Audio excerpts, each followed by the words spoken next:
Do you often just wonder when or if you're going to be heard? Have you ever written that one song that you just know could make top 40 if you got a recording out there? Do you spend most of your time rehearsing or performing in garages or basements for crowds of college students or your parents?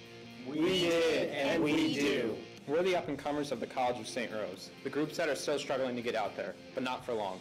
Come join us this Tuesday, April 9th in Studio G3 or on youtube.com/St. Rose Television at 7 p.m. for Garage to Glory, a showcase of musicians like me. Like me. Like me.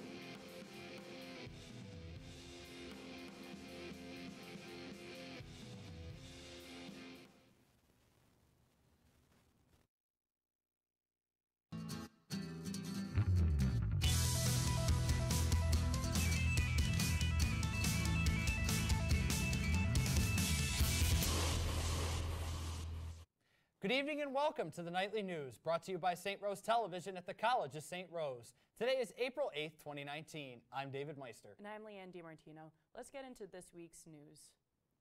This week we will be talking about St. Rose Slams, Spectre Alana's Afro-Carib Night, the Damien Center AIDS Walk, In Our Own Words, and the announcement of 2019's commencement speaker.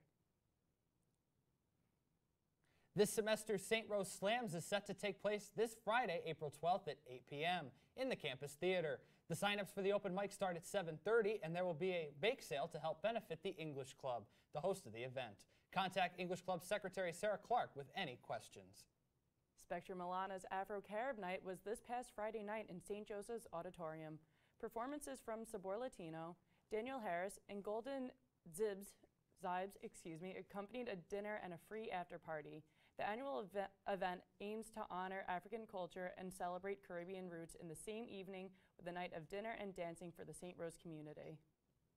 The Albany Damien Center AIDS Walk is happening this Saturday at 11 a.m. near the Washington Park Lake House. The event is designed to raise awareness for AIDS research and celebrate those living with AIDS. The center works to provide resources to the community in addition to food and housing for those in need.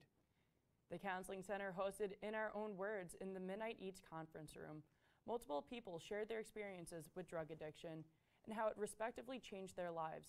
St. Rose alumnus Kim Murdoch spoke with her husband about their son's experience with addiction and how there's still a great stigma attached to addiction.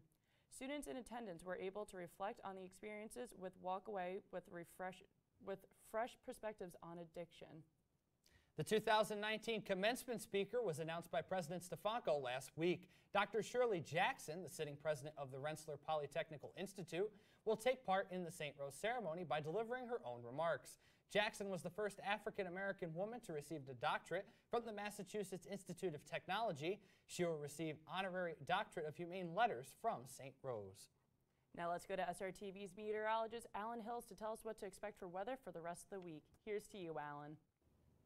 Thank you, Leanne. So we have another fairly warm week coming up, once again, and it is going to be pretty warm considering all the really cold snow and weather we've been having this week. So this is going to be a huge relief. Let's get to it. This weather, by the way, is brought to you by the Weather Channel. So today it is 58 degrees and very sunny today with a low of 45. Everyone said it was going to rain today for some reason, but we got the complete opposite. And tomorrow it's going to be the exact same way at 60 degrees with a low of 37, and it's going to be sunny once again. Wednesday, it's only going to be mostly sunny, however, at 48 degrees with a low of 32. Even though it's only mostly sunny, we're still not going to get any rain. Thursday, it's going to be mostly cloudy at 53 degrees with a low of 41. And then Friday, the rain returns, unfortunately, at 61 degrees with a low of 50. Then Saturday, it's just going to be some clouds at 63 degrees with a low of 31. But then the rain returns on Sunday at 52 degrees. And that's it for weather this week. Back to you. Thank you very much, Alan. Let's get into this week in sports. Starting off with baseball, the Golden Knights hosted the American International Yellow Jackets, but fell in a tight contest 13-10. They looked to avenge that loss on Wednesday when the NYIT Bears came, but came up just short 5-4. The beginning of the game saw 4 lead changes, but the Bears scored the go-ahead run in the 7th to take the victory. They then took to the road to face off with the Southern New Hampshire Penmen on Saturday, but they were swept 3-1 and 10-0. The team is at 7-13 and will have a makeup game from March 31st tonight against Southern Connecticut State. The softball team had a 4-game homestand between Wednesday and Thursday last week. On Wednesday, the team had a doubleheader against American International and came away with the sweep, winning 12-11 and 7-3. Senior Brianna Bowen hit the walk-off single in Game 1 to secure the victory, and in Game 2, the Golden Knights flew out of the gates, scoring 6 of their 7 runs by the end of the 3rd inning. They looked to ride the momentum into Thursday's doubleheader against the St. Thomas Aquinas Spartans, but they were swept, losing 2-1 and 7-4. The team is 11-11 and will have a Sunday doubleheader against Assumption before traveling to take on American International. And shifting gears to men's lacrosse, the Golden Knights were taking on the Purple Knights of St. Michael's last Tuesday and came away with a 9-7 victory. St. Rose was down 7-6 after 3 quarters, but scored 3 unanswered in the 4th to seal the deal. Saturday's game saw the top-ranked Adelphi Panthers come to Albany to face off with St. Rose, but the Golden Knights fell 17-10. The Panthers pounced early, heading into the half with a 12-2 lead. The team has 4 games left on their schedule and are currently sitting at 3-7. They will take to the road for Wednesday's match against St. Thomas Aquinas, and that's all for sports this week. And do you enjoy movies? Not sure what to watch? Take a look at this episode from SRTV's movie reviewer Alan Hills as he discusses Highwaymen.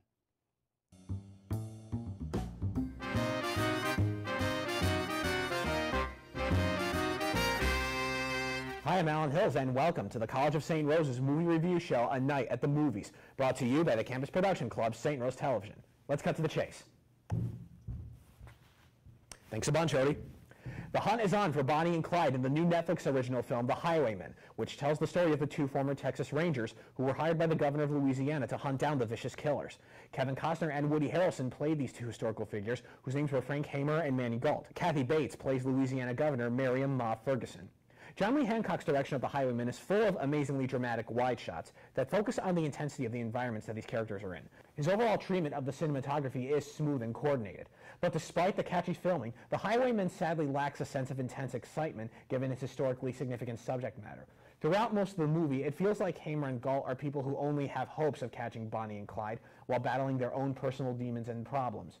Their skepticism leads the viewer to believe that they might not succeed. Plus, whenever Bonnie and Clyde show up in the same scene as Hamer and Gault, they enter very casually with no riveting build-up. Thomas Newman's musical score is also way too subtle and features little to no intimidating orchestration. Given all that they had to work with historically, it would have been better if the dialogue was a little more quippy and if there were more preparations to key moments. When Bonnie and Clyde are finally taken down in the end, there's no sense of celebration or positivity. The aesthetic seems to take the side of the people who considered Bonnie and Clyde to be Robin Hood figures, when in fact they were merciless murderers. Even though it's understandable that Hamer and Gault find their violent lives haunting, it's still important to know if this movie really was trying to establish Bonnie and Clyde's reputations as harmful criminals. I personally believe they were, but I feel like that intent should have been more concrete and less understated. Overall, The Highwaymen could have been better, but was still an interesting portrayal of these events. So please give it a try and see what you think. And that's all the time we have. I'm Alan Hills, and this has been A Night at the Movies. Thank you for watching, and see you next week.